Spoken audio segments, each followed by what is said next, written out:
yaratkan, gökni yaratkan, güzel nimetler bilen bizni toyg'izgan.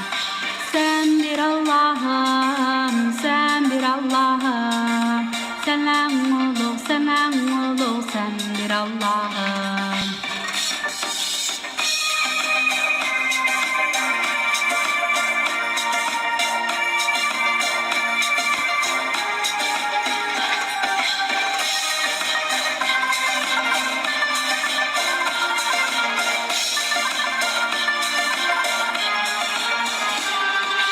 Hazreti Adem bizning atimiz, Hazreti Havva bizning animiz.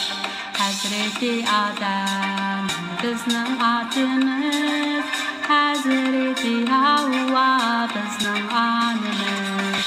Sen bir Allah'ım, sen bir Allah'ım, senden ulug', senden ulug', sen bir Allah'ım.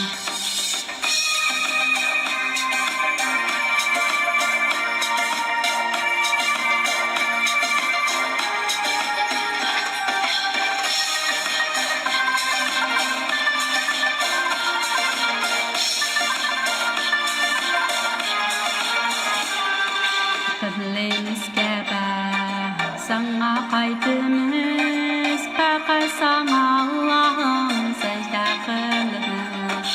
Kıblemizge sana qaytimiz, faqat sana Allah'ım